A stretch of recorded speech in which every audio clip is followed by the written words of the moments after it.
I'm Grace. I'm Witchy. And I'm Donut. And welcome to We The Simpin. This is episode. Wait. I know she usually said it. This is Dai Sanjurokuwa. Which is Donut. What episode is that?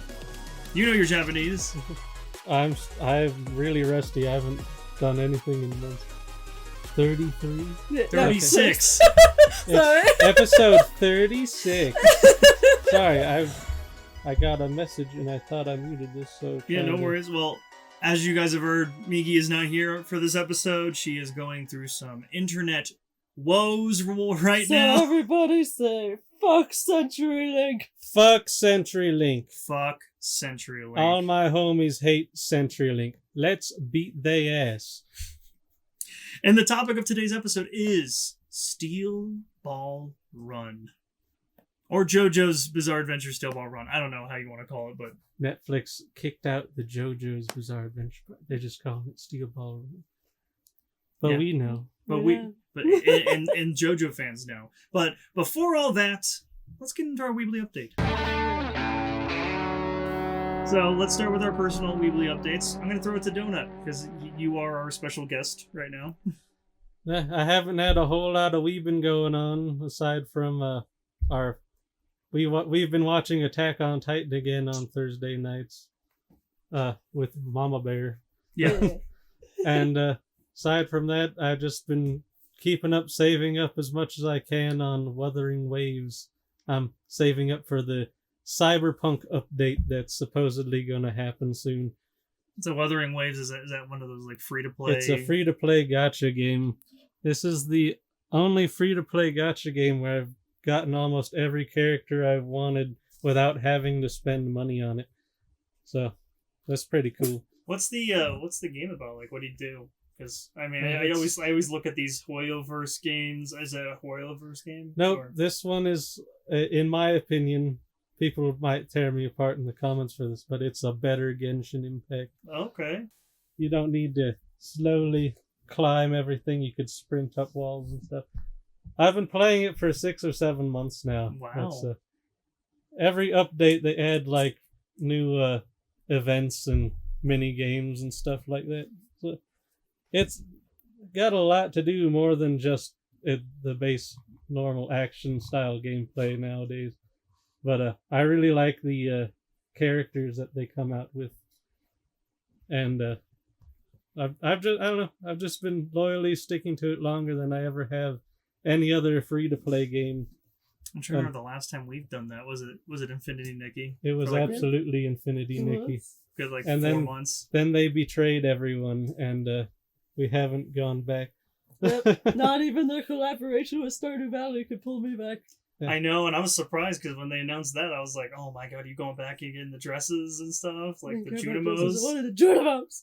The thing about Infinity Nikki and Wuthering Waves is that the poles cost the same amount, except in every 80 pulls you're guaranteed one piece of a dress in Infinity Nikki.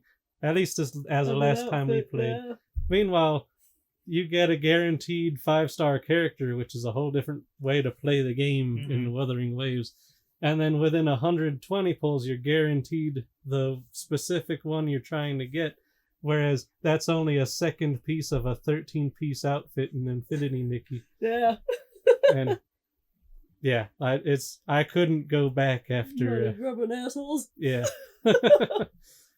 Well, that's Wuthering Waves. Wuthering Waves. Yes. I just want to make sure I say it right, because I always say Wuthering. Yep. It's a little different.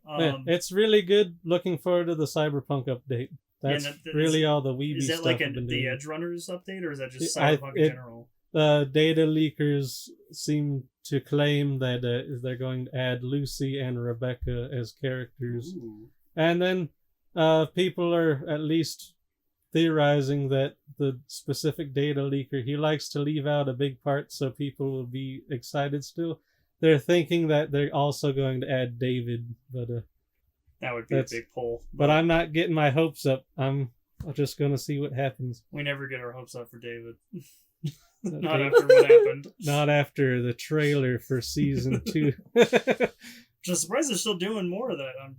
I'm glad they're doing a second season. That's like a different story. And There's stuff. plenty of stories in Night City to cover. Yeah, and we'll be there because that is a tragic tale. And Trigger's coming back for it, which I'm all for. So. One of my favorite anime studios. Yeah. Well, other than that, that's over on like PC and PS5 and stuff. It's on PS5, mobile, PC. All right, check it out. Anything else? Huh? Not really. I've still occasionally. It's slow going early on, but other gacha game I'm playing is Arknight's Enfield.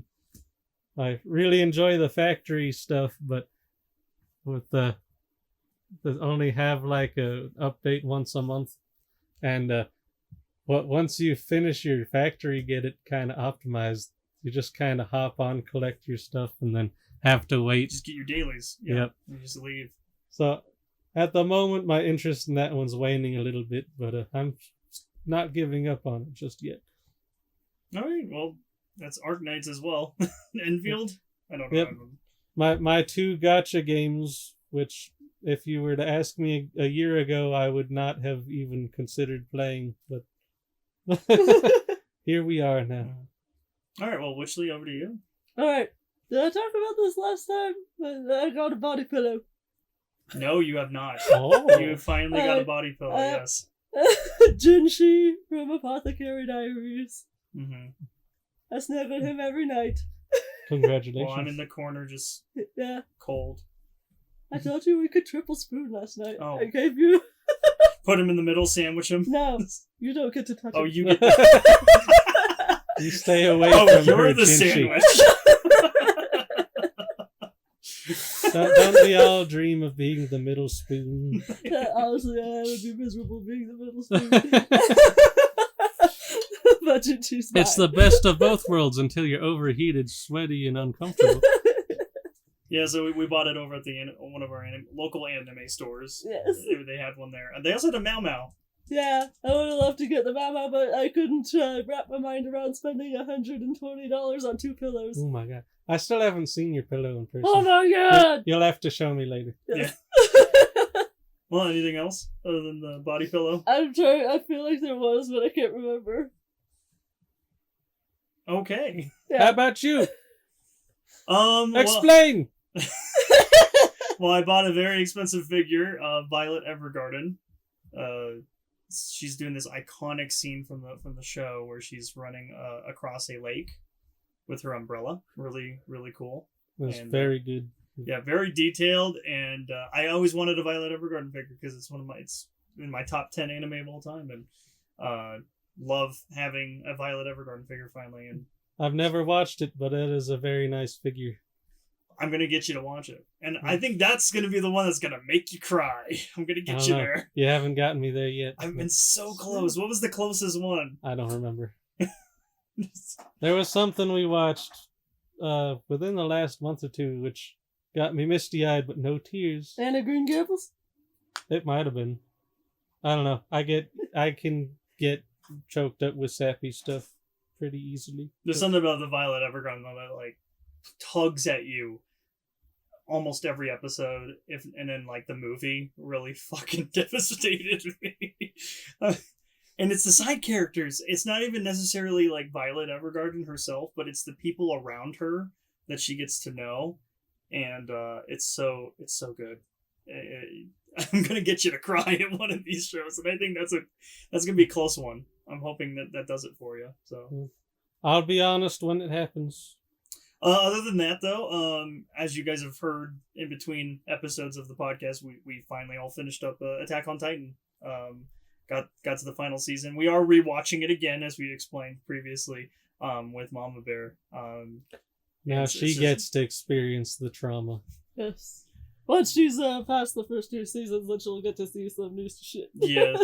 It has been a couple of years for her. So Right now she's reliving trauma and slowly remembering as we go along. Yeah. So if you guys want to hear us gush about all about Attack on Titan, go check out our discussion about that. One thing I didn't really talk about the spoiler, or I guess the discussion spoilers, is how much foreshadow there is since the beginning. Like, so we're rewatching it a third time right now for us. And so it's just like, wow, there's so much stuff that they hint at the very beginning, like little bits, and then just over time unfolding. It's so brilliant. That's all I wanted to say about it. And then we were kind of a little bit some things that don't make sense looking back. Yeah, I was reading some plot holes. I was like, He found a whole article. I was like, yeah, what the fuck? I don't want to say anything because obviously this, I mean, it would be encroaching on spoilers again, but Stuff that we would have mentioned in the Attack on Titan podcast had we not rewatched the first 4 episodes just recently. yeah, we were definitely had like a little bit of rose tint glasses on the discussion because we were out that high, we were you know. hyped. Yeah, It was fresh in our minds. it's still great, but you know, watching But it also, the past stuff was not fresh in my mind at all, so I didn't remember. yeah, Mm-hmm. because we dragged you in on the last pretty much the movie that wrapped it all up. So so we finished that up, and we were kind of living on the show hole for a little bit there, and Wishley decided that we just start watching Witch Hunter Robin. Yes. And, I watched that show long time ago when it was new. Came out in 2003, 2002. Yeah. I don't know if I ever heard about that. It was, they often played it on Adult Swim around, I can't remember if it was before or after Inuyasha. I wonder if any of it would be familiar to me if I looked at it. I wonder. And I know it's a little bit of a nostalgia for you when you were watching it because you don't remember it that much, but you're like, oh yeah, this is like the vibes, you know. Yeah. And the one thing we're only like 3 episodes in, but so interesting. Like I was having this vibe check, and I was talking to Witchley off air about it, and I was like, why does this give me, and not in the same degree of like, oh, it's exactly like this particular movie, but it's giving me Matrix vibes, like early 2000. We are past, Y2K. Everything's the future now, kind of vibes. You know what I'm talking about? Mm-hmm. And it's just It's dated but futuristic. And everything's monochromatic. kind of has that vibe and that feel and visuals. I've never seen the Matrix movies, but Really? Still? yeah, I'm in I'm my so 30s. I have to and at I've least never show her seen the first one. I cannot believe you've not seen She has to watch the second and third just for completion reasons, but the first one's the best one. It is. Nice. The 2 and 3 can be fun, but they can also be really stupid and kind of ruin That's some of what the I world always building. hear. The fight scenes, they're fucking cool. But that's probably the only thing I can give it for roses It's still for. gonna be a fun time regardless. Yeah. Okay. But yeah, it's just that feel, and like it's set in like a kind of modern era at the time, of course, and it's these witch hunters fighting witches in modern setting, and and the witch hunters have like all this tech that just seems way out of reach for the time period, kind of like what Matrix did a little bit, with its like futuristics, kind of vibes. So yeah, that's all I wanted. We're very early in on it. I don't have that much to say other than the vibes, the vibe check. Yeah.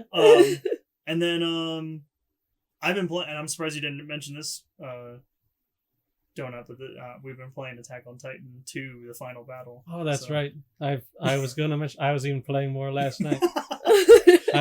I didn't want to take up too much time. You're good. We figured we were already going to talk about the show. But yeah, we've been playing Attack on Titan 2 on Steam.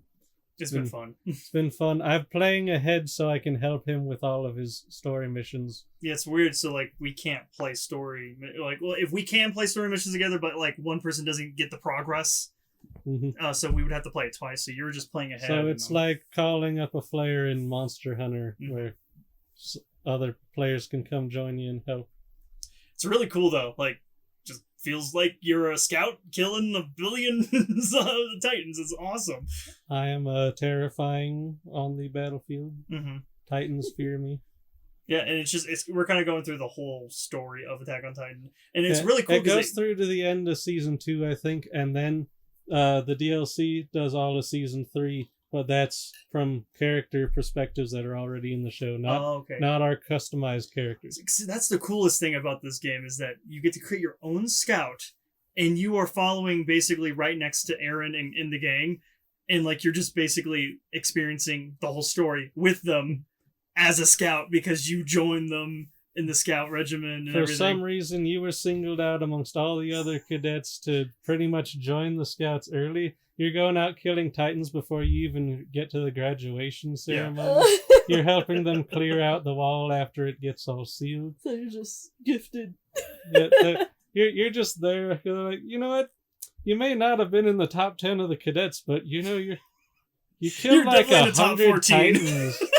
You killed 100 titans. Like, I think Levi would be impressed. I think we would dethrone Levi. I've officially killed over 1,000 because I got a trophy for that. Oh, wow. So it's a cool idea, like putting yourself in the in a different shoes, but with around the same story. I think that's a cool idea to do it. Yeah, and as you get closer to other characters, you can earn skills that are like their strong suits. Yeah, you can like go. So you'll have like a little headquarters base, and you can actually talk to like Sasha or Connie or Jean, and then like get to know them, and then you get your infinity up with them, and you, like you said, you learn skills and moves and like through Mikasa, I can swing back and forth and take out several limbs at a time. Thanks to Levi, I can spin on my way over, so if anyone tries to grab me, their fingers get chopped off, and I have that forced for an extra powerful strike. It's really cool. When you're talking to them too, you have to say the right things to gain the affinity. So it's like, I know these characters so well now because we've watched all of the show. And so like I go up to Mikasa and she's like, "Where's Aaron? What's gonna happen to him?" And then you just agree with her, being like, "Yeah, Aaron, I'm so concerned about Aaron." And it's like affinity up. Show concern for Aaron, and Mikasa will always be in your corner.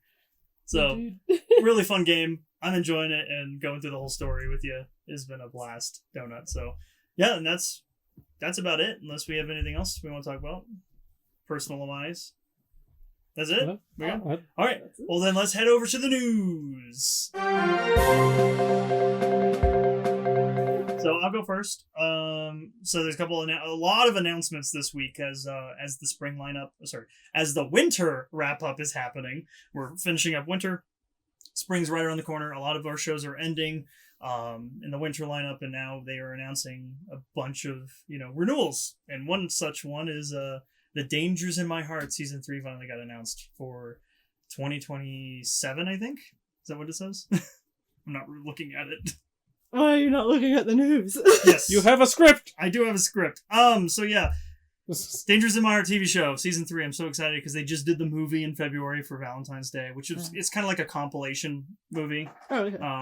But I'm so glad we're getting a season 3. It's a slice of life romance, comedy. I don't know what you want to call it. There's so much. It's one of my favorite slice of life animes, and it just means a lot to me because we got to watch it. Me and Witchley's watched it together, and it's so fun. So, do you have anything you want to say about it? No. Well, then the other one is Oshinoko season 4 anime announced will stream to Crunchyroll, and it's the final season. They are wrapping up the Oshinoko story. We just finished the finale earlier this week. So Season finale? The season finale of season 3, and it was like so the good. finale before this final season is a bold choice. That is a bold choice. They're full of spoilers, so be careful. So what did you think of the season finale of season 3? It was very good, and I enjoyed it. And you're excited for season 4 Yes. to wrap it all up? Yeah. I'm glad that we can get a show like that just wraps up in 4 seasons. Or I was thinking like, man, they're gonna need like at least another season when we were in season 3, and I'm like, or a movie. They could do a movie. A movie to do the movie. A movie because right now we're doing the movie arc, which is really good. The 15-year lie arc. So excited for more. It takes 15 years? You don't even see. Donut doesn't even know what I've Oshinoko not is. watched Oshinoko yet. He doesn't have any spoilers, so nobody tell him. Yeah, I'm not saying anything. I see you in the comments. Why are you doing that? But it is the same creator that Love is War, and you just recently finished all that not too long ago. So if you want more from the same creator, it's way different than Love is War, but it's not the same flavor, but that's not a bad thing. It's definitely like a drama, not a comedy. I am interested. So yeah, those are my choices. My news reports. Witchley, over to you. This just in! Cosmic Princess Kaguya made 1 billion yen in the domestic box office. Oh, excellent. Yeah, we watched that movie a couple weeks back. Did a whole review discussion on it, and yeah, I really enjoyed that film. So far, you can currently watch it on Netflix right now. It's all on Netflix. That's how we watched it.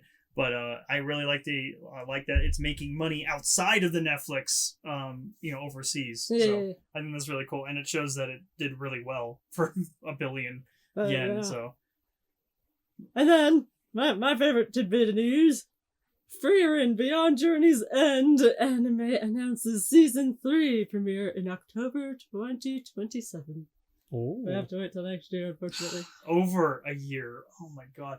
So but we just that's not bad with how releases have been lately. this Right? is And the wait we've had for the season 2. Yeah, season 2 took a little longer, and they only did 10 episodes. We just finished the finale yesterday. I'm not going to say anything because Donut is a couple episodes behind. And it was so good! But it's really good. It sets up my favorite arc of the entire series, called the Golden Lands arc, and one of my favorite villains of all time in Frieren. So I'm really excited about it, and I want them to take their time with it. You know, I'm okay if we have to wait a year and a half for one of my favorite arcs, and from one of my favorite animes of all time is Frieren. So Madhouse is still doing it, and I'm so excited to see more. So that's all I have to say about it. Yeah. Now to you, Oh yes. Donut. Whoop. That's Chainsaw Man manga ends with chapter 232. Yeah. Yeah. Yeah. Oh, yeah. Yeah. Yeah. that was a ending? Question mark? Well, so Witchley has not read the manga, but she is aware of it's ended. And of the multiple memes that have spawned out of that chapter. It's been endless memes from everywhere. Even Sony themselves did the meme on their social media. So I wanted to use this. So me and Donut has read the whole thing now. We've read the finale last week. What did you think about it? Oh boy. Is it spoilers, can I say, or should I keep it vague? Keep it vague. I'm just gonna say it feels more like the dream the character has that they wake up from before they fight the final enemy, rather than an actual ending. It doesn't feel real, I guess. It feels kind of unsatisfactory to me. Like, yeah, if you just like take it with a grain of salt, I guess it is overall a happy ending, which is not what I thought but this entire series was gonna have. And I didn't think that's the kind of ending it needed either. I think it needed a kind of a tragic, hopeful ending to the series. Personally, like what they. I have no spoilers. I'll just stop there. I'm just saying, it wasn't quite. Didn't live up to what I was hoping for, but from what I understand is he was getting very burned out, and I think sadly he just rushed it to the end. But I honestly, especially with the meme that you all have probably seen going around, feels like it is very possible down the road for there to be a part 3 or a sequel series, something like that, like Jujutsu Kaisen did with Modulo, perhaps. Mm-hmm. See, so I'll talk about it a little bit. Obviously being vague, no spoilers. Yeah, it did feel rushed. Did not. I've sat on it for about a week, and there's things I like about it, and there's things I don't like about it. Mm-hmm. It feels very rushed, like you said. Feels very dreamlike. Feels like he just wanted, like you said. I think he was burnt out. Part 2 of Chainsaw Man has been not as good as part 1. I mean, I feel like it started out strong. Yeah. I definitely felt like it was ramping up, but also it never really reached the heights of where part 1 got. Yeah. And we're being so vague because Witch is like, what? So I was just staring up at my plushies. She's looking at her Chainsaw Man, Pochita plushie and power. Pochita power The and things. plushies I won. I'm a winner. But yeah, so yeah, I'm not satisfied with the ending. And I'm hoping, I'm hoping this is a ruse. I'm hoping he comes back and does something like a part 3, or like you said, a modulo kind of JJK style thing, or this is it, and he wants to move on to something else. I mean, he's a great writer. I've loved all his previous work, and Chainsaw Man's been brilliant. In highs and lows, just so. I really feel like it's not over yet. Yeah, it just This feels like it would be the perfect ending to part 2 if there's going to be a part 3. And I think after part 3, that's where you should stop. Like, I feel like a trilogy is a good wrap up, But I wouldn't be surprised if it takes months or even years before that happens. He did take a 2-year hiatus when he did part 1 to part 2. So maybe we'll see something like that in a couple years. Maybe he'll have been re-energized and we'll pick it back up to... Because it feels more like a cliffhanger than anything to me. Yeah, it just doesn't feel earned. It doesn't feel earned. It feels like a trap. It feels like a bait and switch. Yeah. It's not an ending. It's a dead end, and he has to turn around and find another path. I don't know. We'll see. I mean, I liked when he took a break from part 1 to part 2 because he got to stretch his legs a little bit and do Look Back, which I really, really love. Goodbye Eerie is one of my favorite things he's ever made. So I'm glad that he took the time to do that. Maybe he'll do this and then come back to it. He's also talked about he wanted to do a romance manga next, and I'm like, I don't know, man. The way you treated Reze, I would totally watch it. I want to see what his mind would cook up. Me too. I want to see what he'd do. And it's not like he hasn't done love before. I mean, good example is when we did the Tatsuki Fujimoto, like the OVA anthology series that we did, where he covered all of his earlier work, and you can totally see some of that love, leading up to Chainsaw Man. Yeah. So, Witchley, I know you have nothing to say about this, but I was wondering if you wanted to chime in at all. No. Okay. Well, what's the last thing on the docket? And next up is Jujutsu Kaisen Season 4 announced. It will continue with the Culling Game Part 2. Yeah, we all 3 finished the finale this week. Yes. What did you guys think of part 1, I guess, of the whole thing? I really liked it. It was a little slow at some points, but really good. I enjoyed it.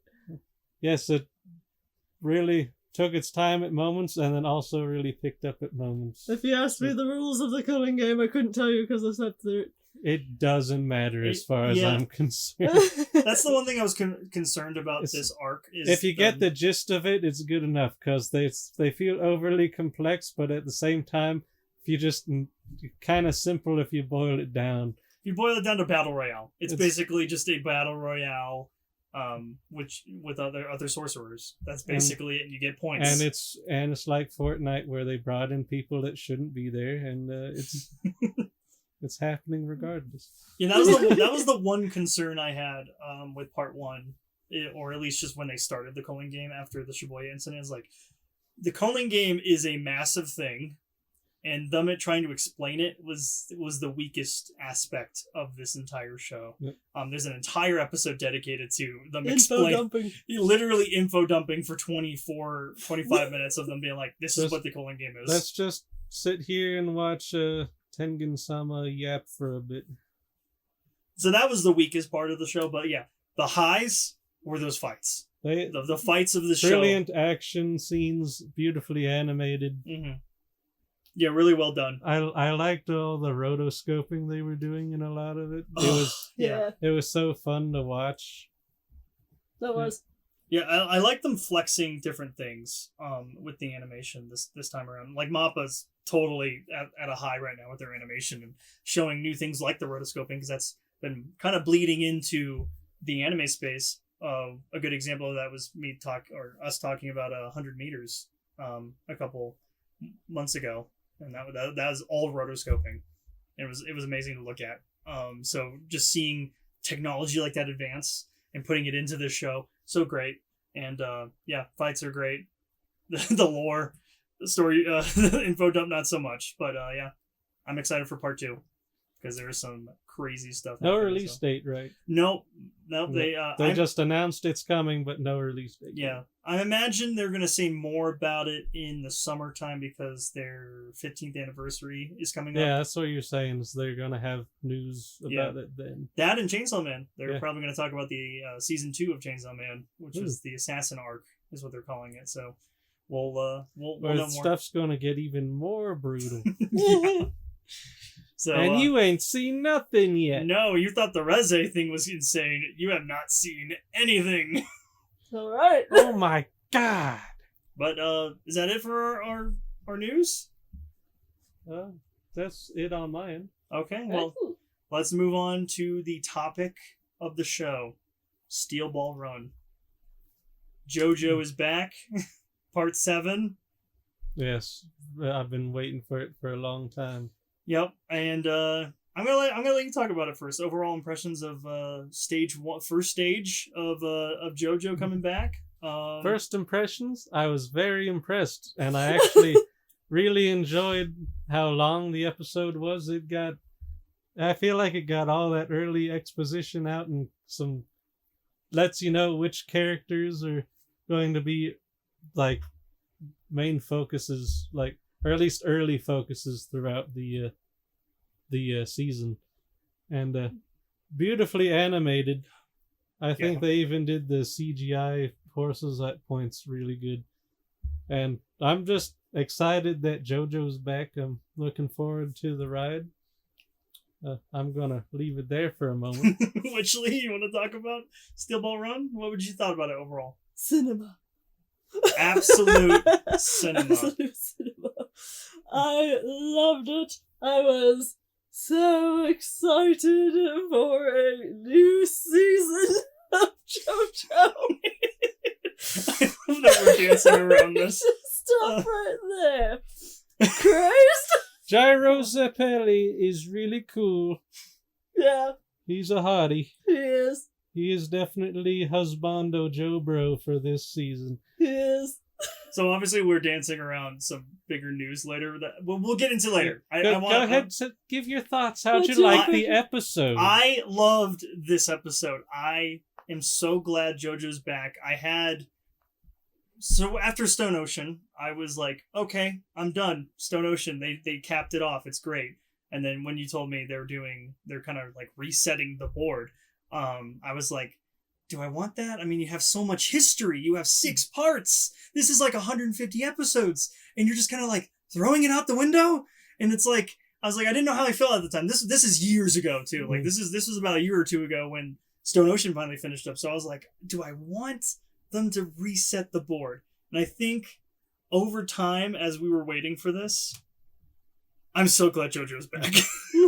I just wanted more JoJo in my life. I think part 6 wrapped up that chapter for JoJo very succinctly, very nicely. Agreed. And I think part 7, Steel Ball Run, I think is a great jumping on point for people who are new to the series. Obviously, I would love people to watch, 150 plus episodes. Don't be a part skipper. But if you had to, I think part 7 is a great jumping on point. Yeah, you don't really need to know anything from before because they're starting off brand new. And I think it's a good, it's a good wipe.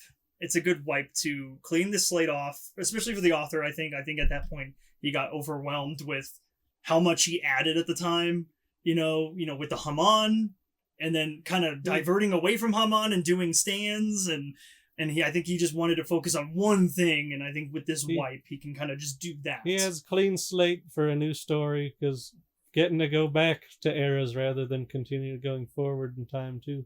Yeah, it's kind of hard to do when you're what he stopped at 2013 with Stone Ocean. 2011, I something think. like that. So it's like, well, how far can you get? How futuristic are we going to get here? Are we going to jump another 10, 20 years? So I'm kind of glad he went back to 1890 or 1900s. We're in the 1890s right now. 1895 or something like you see a little bit of cars. Cars are kind of coming in, but it's all about a horse race. Versions of horseless carriages. Yeah, but overall, I really love this episode. They for what, a 47-minute episode, like it's a two-parter episode, or whatever you want to call it at this point. We'll get into that later. But it's very fast paced. It gets you right into the action immediately. Like you said, it focuses on, I think the main characters that we're focusing on, at least in this first episode, is Gyro, Zappelli, and Johnny Joestar. Obviously, they are introducing Poco Loco and Diego, sorry. And then They call him Dio. what's the other guy with who runs? Like I think his name is Sandman. Sandman? I couldn't remember his name Okay. either. But Yeah, he 'cause- just runs. He doesn't need no horse. Yeah. And we'll get into the characters later on, but yeah, they were really focusing on Gyro and Johnny being the main crux of this episode. They're the main characters. But yeah, they did great with the action. The animation was great with the CGI with the horses. I was a little worried about that, being like, you're gonna have so many horses on the screen. How is that gonna look? And I was kind of like at the edge of my seat by the end of the episode, like, who's gonna get in the first place? And it was like, I was like, I was holding my breath a lot. I was like, oh, and then like Gyro's up in the front, and then Johnny, and then Poco Loco, and then so like they just kept like Diego. I keep saying Dio. You can but, call him Dio. They call him Oh. Dio in the show. so like you just keep seeing like people like run up to first place then not, and it's like I was in it. I was like, I've never been so invested in a horse race before, and it did it for me. It worked. So if we can just remain patient and not read ahead, then maybe we can continue being that excited for these races. Mm-hmm. So Maybe we should address the elephant in the room. do we want to start there? Yes, I think So we overall, it sounds like we really loved the episode Yes. should. Yes. as a whole. We didn't know when we were going to get the next one, and so now finally, at the time of this recording, they have announced the next episode is coming in 2026, sometime in 2026. Still no confirmed release date. No. So You mean they lied when they said it was going to be a weekly release? yes. So how do we feel about that? Obviously, I had some. I got all hyped for watching Jojo weekly. Me too. I want to blow him up. Let me blow him up. What makes me mad is that they don't even have a release date for episode 2.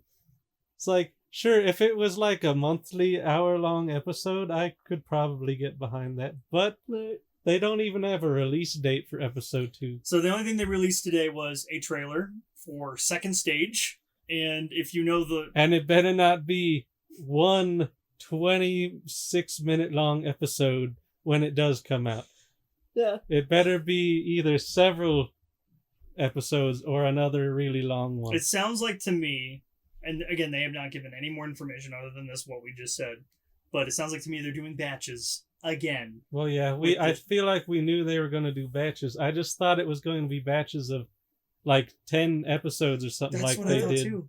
Like they did with Stone Ocean. Stone Ocean. So I want to get into that because fortunately for me, I binged all of Stone Ocean. Mm-hmm. Unlike you guys, I think you guys were waiting. I watched you guys the first section of it, the first batch release, and then I was like, wait, no, there needs to be more. You mean I have to wait?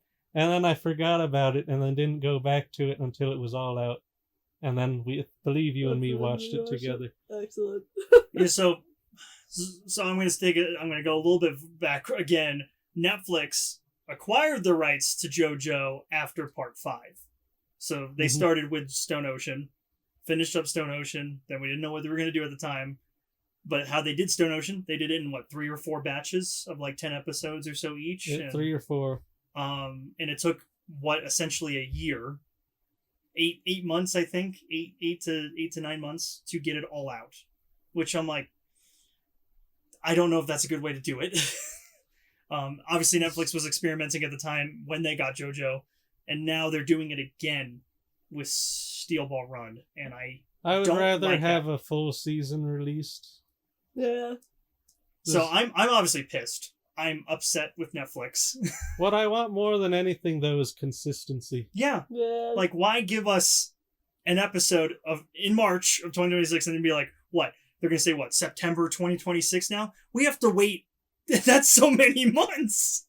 to wait for a new episode I hope or of it's not another batch. September. You're saying episode 1 was season 1? What are you talking So about? they called the next batch, second stage. And if you know, and I did a little bit of digging, there are 9 stages in the Still Ball run. So people, and this is just speculation at this point, they're dropping 9 batches over time.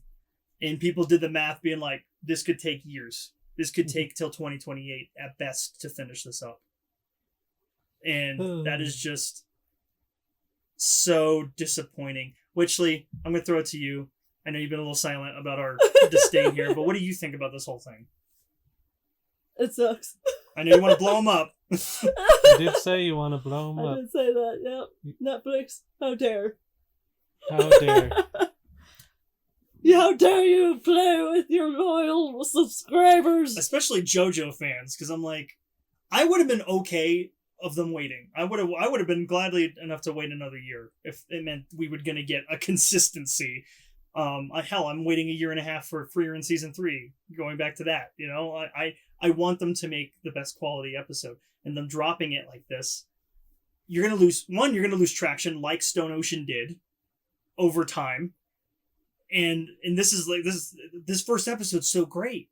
It really got the ball moving for me. I was like, I'm so really glad JoJo's got back. the steel ball spinning. Yeah, it got me so hyped for horse racing. It got me so hyped for these new characters that they just introduced, and I want to know more about. And now I'm going to have to wait, 6 to 8 more months to figure that out? We watch the first episode before we get on to the Yeah. second. Yeah. It's... I'm upset. And this is this morning. I'm still upset this morning. This is the kind of thing that convinces me to wait for a whole show to be out before I even start watching it. Yeah.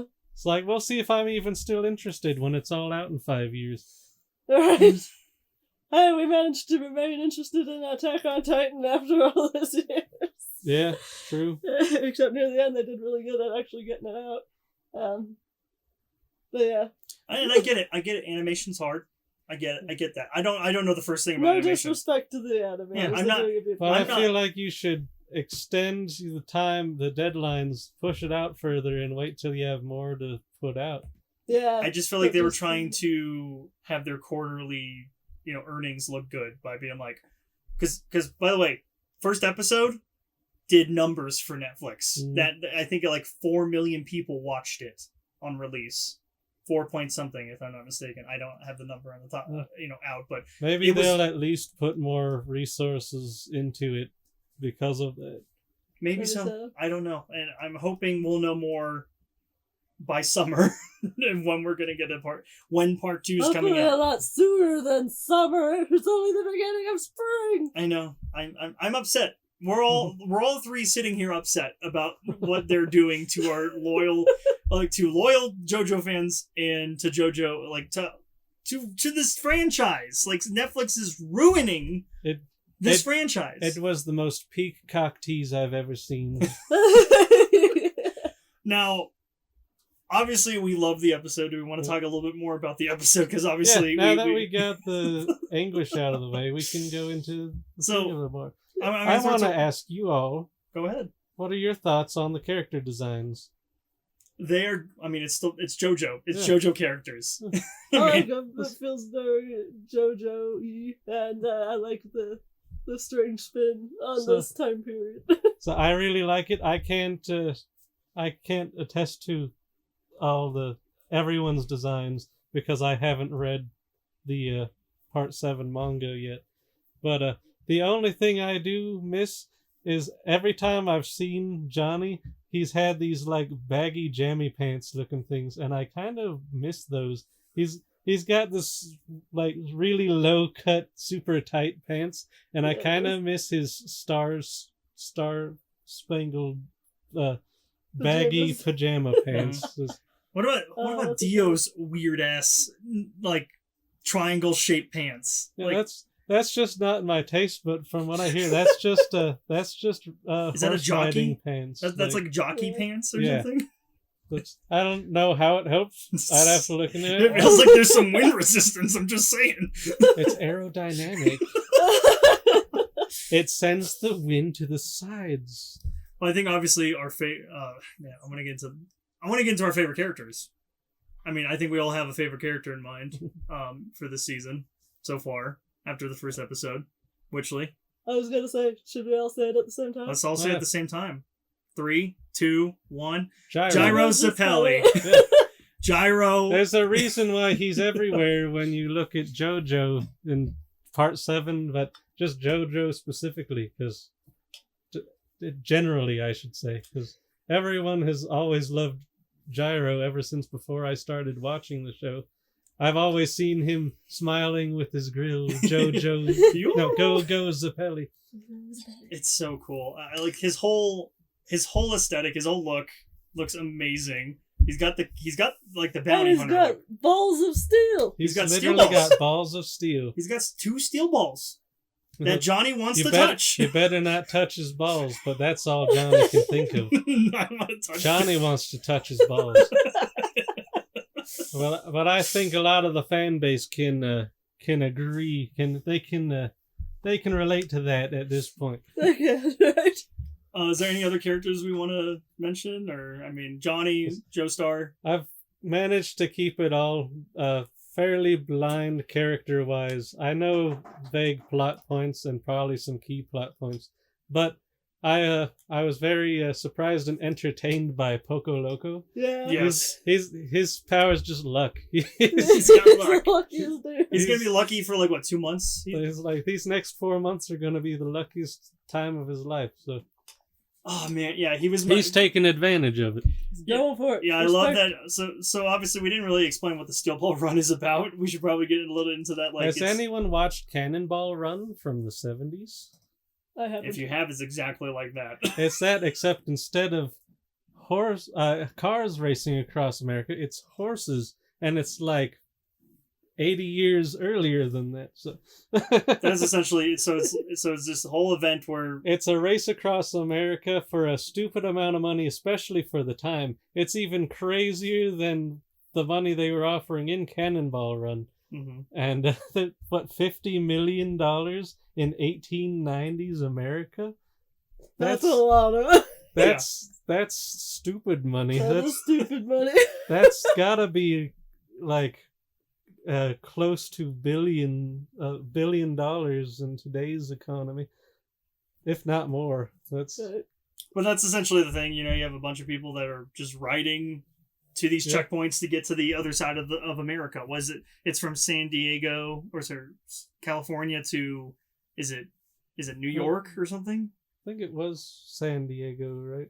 All the way to New York. But it's coast to coast. Coast to coast, okay. So I forget where it ends, but we start it in California and go from there. So it's a big old long old race, and they're doing it in sections like in 9 stages. Several, I guess probably from what I'm gathering, 9 races total to get across the entire country. Yeah, and this whole episode gets to a checkpoint, the first stage, obviously, and whoever there won. Benefits to whoever wins first place on the first match. I think they get like a head start or something for the they get an hour race. Head start, and I think they get some money. And they got a $10,000 bonus that they just get for winning the first.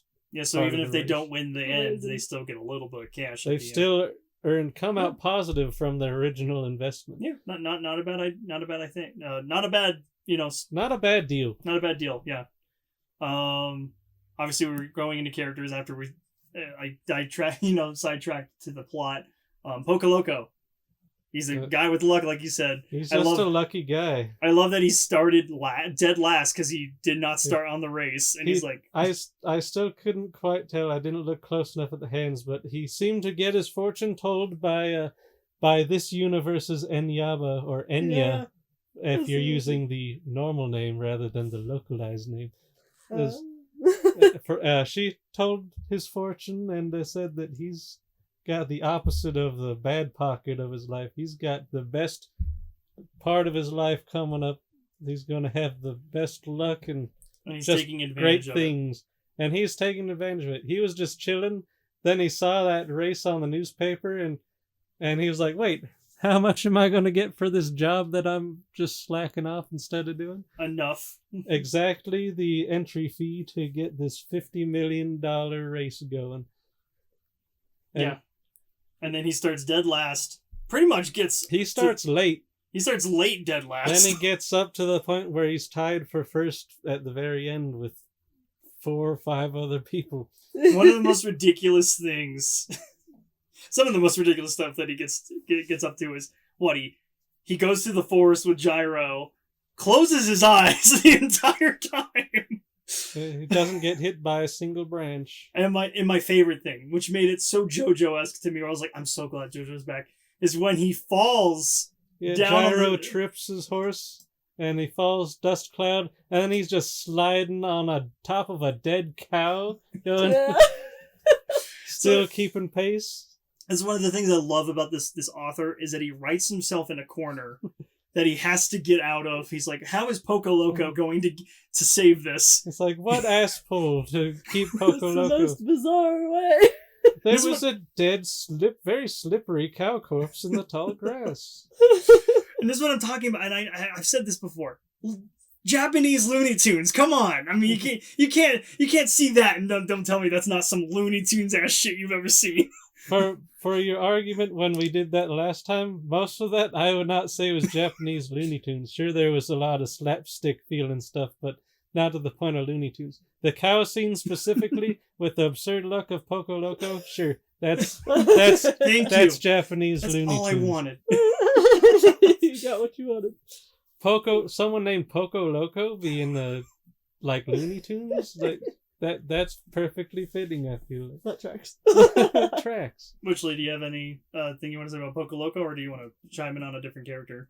You guys covered Poco Loco really well. My favorite part was him sliding in on that cow carcass. It was very entertaining watching him just luck his way through the whole race. Yeah. He's a really likable character. Anyone else you want to talk about? I mean, we talked a little bit about Gyro, but unless you want to expand upon that, or do you have anybody else? We should just keep moving forward. Yeah. What are your thoughts on Diego Brando? Interesting dude. Funny he was counting the horse breaths? Is that what he was doing? He found a tail on Gyro's horse. He's said his technique, he's very observant. He can find something like that on every horse, a quirk they have. That for Gyros, it's every 8th breath, he veers slightly to the left, which gives him just enough time that if he speeds up his horse at that exact second, he can keep pace and then start passing him without tiring out his horse, because he'll go back to keeping pace, just speed up while he's turning to just get ever so slightly ahead. So first off, impressive horse that can go and stop or slow on a dime like that. Yeah. We didn't get, like I said, we didn't get a lot of Dio this episode. There's gonna be more in the future. Yeah. But he's he had seemingly, we don't know his backstory yet, but the opposite kind of upbringing he did in the original timeline, where he started out broke, got his way into a very wealthy family, and it still wasn't enough for him. He had to kill them and take it all for himself, and then when that failed, become a immortal vampire. His goal was now to rule the whole world. But this is an entirely different Dio now. Yeah, this one seems like he's probably was born into a rich family and is constantly striving to be better than others just for the love of the game. Right. He's an up-and-coming, one of the champion riders from the UK. Yeah, the UK jockeys. So, yeah, I'm interested to see more of Dios down the line. I think I do know what his stand is. I will leave that as a surprise for you guys. I do want to mention that stands in a little bit. Let's go down the list. Sandman. Sandman. So no one has a stand yet, at least not that we know. And right now the focus is on Gyro's special ability that Johnny's super interested in, called the spin, which feels like this universe's version of Hamon. Well, since we're already there, I do want to talk about it. I actually digged that we did not have a single stand user, or at least at the moment we have not seen anything stand related in this episode. I thought it was really great to not do that yet As far as and I just know, focus on the racing. as far as I know, no one has stands at the beginning. As they're going through the race, I feel like their stands awaken as they go along through this Interesting. arduous race. Okay. So there will be stands, but I not know. yet. I just That'll be really appreciated that there wasn't this episode. I don't know why. I was so into the horse racing, and I feel like if you had to take a minute because of how fast paced this episode was, if you had to stop the brakes and be like, okay, we have stands. What is a stand? Let's educate you on that a little bit again. So I'm kind of glad that they did not do that, and I didn't miss it. I didn't miss it one bit. I was so enamored by the I spin. kind of wish they did more with Haman. It seemed like something that was so versatile that, and then the second stands were introduced, it was dropped to the point. Even Joseph, who was an amazing Haman user, just completely ignores that ability for most of the part 3, and then occasionally is like, oh, I'll use Haman, and then it's worthless. Mm-hmm. See, I really, and I know we talked about it a lot on our Jojo episode many months ago, but I really liked Haman. Perfect mastery over breathing and how your body works. There's so much they could have done with that. Yeah. Maybe he just thought he couldn't do much more than that and just decided to do these He came up Persona-esque stands. He came up with schizophrenic Yu-Gi-Oh! And he wanted to stick with it. I mean, it's still cool. I mean, I just... Stands are still fun, but I do wish there was so much potential for Haman. And I'm interested in the spin, though. I'm interested to see more about the spin. I do know it's all about the golden ratio, the Fibonacci sequence, finding the perfect spin. You were telling me some crazy shit for Steel Ball Run, like how the race is actually about finding Jesus Christ and stuff. I was like, what the fuck? Yeah, that's spoilers, but that's... this is from someone who doesn't know everything. It's just bits and pieces and spoilers I've gotten over the years. Is that the secret main goal for this race is to collect all the body parts of basically Jesus Christ. It's a secret goal. Secret goal. And then whoever obtains all of the pieces gets like a wish granted or something like that. God damn. It's, like, take it with a grain of salt. I don't know it all exactly. I'm interested to find out the specifics as we go along with the show, whenever it fucking happens. But yeah, it gets a lot crazier than just a race for a stupid amount of money. Oh, I imagine. I was just really enamored by the race. I was like, who's going to be in first? The entire time it was like Gyro, then Poco, then Dios, and then, but yeah, Johnny was kind of like call him Dios. Is it just Dio? Dio. It's just Dio. It's okay, Diego, but his nickname is Dio. Okay, Dio. Sorry, I keep saying Dios. I don't know where you're Dios going. mio. I just see Diego, and I'm like, Dios mio. I don't know why, even though he's UK. God, what? I lost my train of thought real quick. Sandman. Sandman. Impressive. He can just run as fast as these horses. He's a Native American. Amazing. Isn't he Native American? Yes. Yeah. Okay. I'm just trying He to is a remember. native. So yeah, he just runs with his fast feet. I'm sure that's going to come into play later. He plans on winning this race the way God intended, with his own 2 legs. Wasn't there was one other person that's just like an off character? He was in a car and it just broke down? That was a fun little thing at the beginning where they're like, this Baron from Germany is going to use his new automobile, which we're not going to disqualify that. I don't see how it's going to work, but he can give it his best shot. And then it overheated in the first stretch, and he was like, I don't have enough fuel to keep this going either. Should we go back to the castle? Shall we go back to our country, my lord? I like that as a one-off, just like somebody trying to use a car for this horse race. Like, Somebody would. Look how much this thing sucks in its first iteration. So yeah, Sandman. I do want to, before we get to the last character, obviously Johnny Joestar, I do want to mention I'm hoping they because I really appreciated the horses in this episode, and I'm kind of having some names like with gyros and whatnot, and I think Johnny's. I'm hoping they maybe have more personality going forward, and like maybe the horses will help out in the journey, and because I don't want them to just be an object to be like, oh, we're just trying to get to point A to point B. That reminds me, sorry, just a quick aside, is that just this morning I was just doom scrolling social media like I do sometimes when I lose track of myself.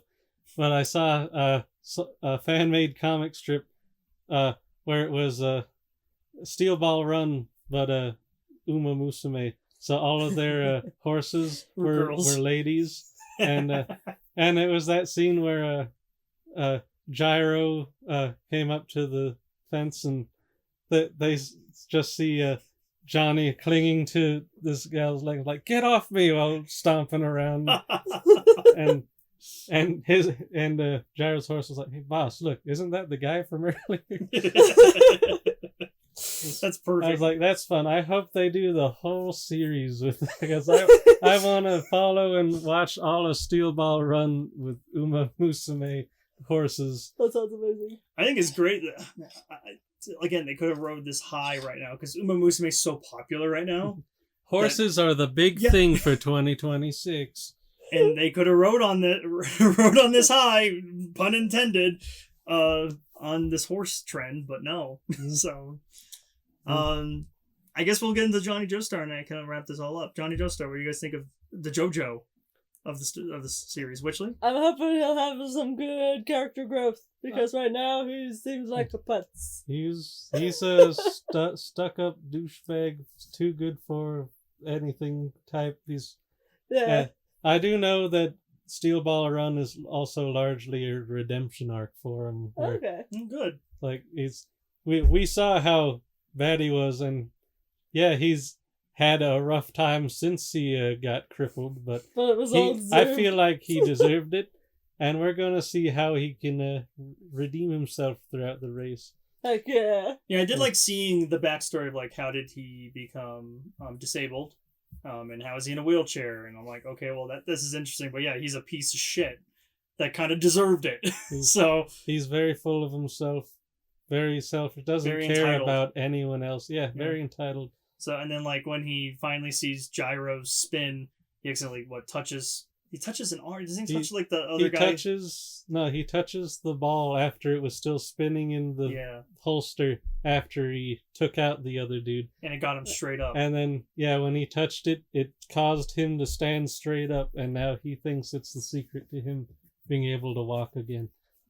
I will say the tenacity on Johnny just to like try to ride a horse while being disabled like that. I was like, wow. That's some determination. That is some determination. He does have quite the motivation, I guess. Very motivated. Mm-hmm.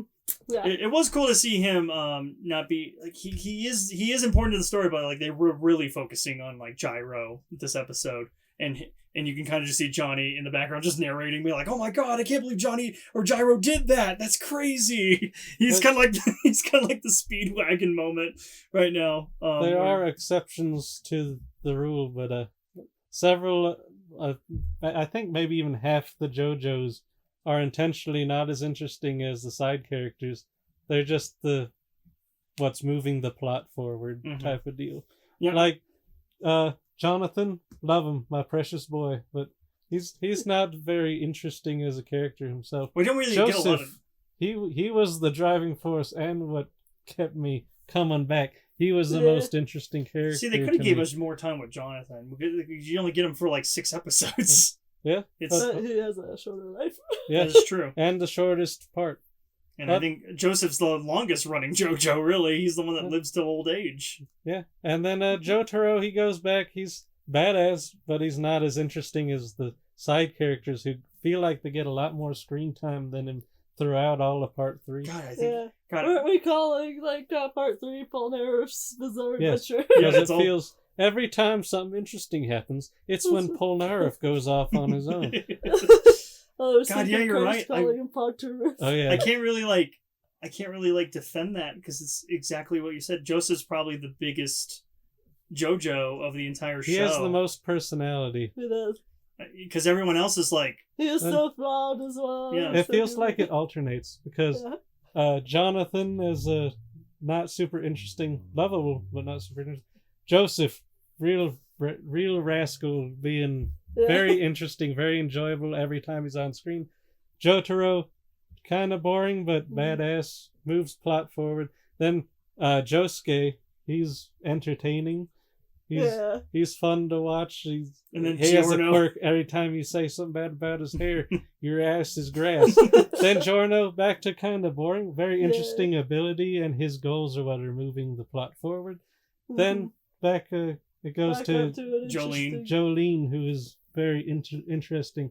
I feel like one of the more complex JoJos. When we first got to that part, I wasn't sure if I was like gonna care for it very much because for one, not a big fan of prison stuff, and for two, we've been with that dude character so long. I'm like, how are they going to make her compare? Yeah, she's amazing. I thought she was interesting. She starts out like kind of bubbly, and then she gets hardened in prison real fast. That's for sure. It quickly became one of my favorite parts.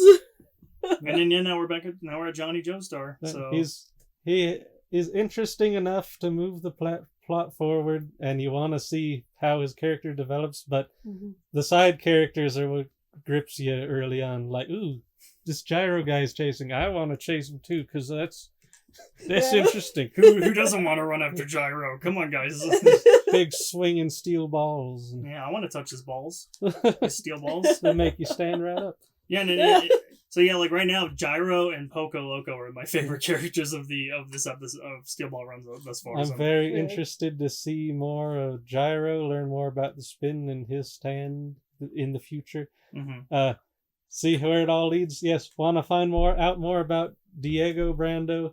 Poco Loco's been very entertaining. I look forward to seeing where that all goes with him. Yeah. And Sandman, I want to learn his motivations and why he's doing this, and I'm sure they're gonna dive into more of like Steel Ball, the guy who's running the whole thing, Steven Steele, and whatever his wife is, Lucy Steele. So they'll dive into those later, and maybe we'll get more characters along the road on the ride over. So also take it with a grain of salt. I just want to explain, like I did to you guys earlier before we even did this episode, but we were all like, ew, why is this like 60, 70-year-old man married to a 14-year-old girl? Yeah. And I don't know all the specifics, but from what I've gathered is that he married her for legal reasons and to like kind of protect her, give her somewhere to be protected and live until she finds someone she does love, and then he is ready to go through the divorce so she can marry someone who's actually fit to be with her. Okay. So that's just what I have gathered. I don't know anything about him really beyond that, but he's not a creepy pedophile. I know, when you said that, I was like, okay. At least as far as I know, from what I've heard, I could have been bullshitted. But from what I understand, he's not a creepy pedophile. He's actually a cool guy who looks creepy because of that. Nothing to do with his eggshell hair. But he seems like he's actually a pretty cool guy. Yeah. And we'll get to know all these characters more whenever second stage comes out. You guys haven't even seen the true villain of Part 7 yet. Can't wait to see who that is. We'll find out at some point. We'll find out in the next 18 years when this show comes out. So when JoJo Part 9 is done being written and he's moved on to Part 10, then maybe we'll finally have Episode 2. Maybe so. But I think that's it. That's it for JoJo talk. Steel Ball Run. Excited it's back. Disappointed about the release scheduling. Yes, the inconsistency. Yeah, very inconsistent. I think Netflix needs to get their shit together. Just what I need to say. Maybe if, like you were saying, the numbers were high enough for this, maybe it'll help them get their shit together. No, I'm hoping so. But yeah, that was it for Steel Ball Run. Let us know, guys, down below if you guys watched the episode. What did you guys think of the first stage of Steel Ball Run? Who your favorite characters are? Things like that. Let us know down in the comments below. And don't forget, you can find us on YouTube, Spotify, and even cool merch on Redbubble. If you got any questions, comments, concerns, or thoughts for us, you can reach us at weebysimpinpodcast@gmail.com. And that's a podcast. So as we always say, Ja, mate.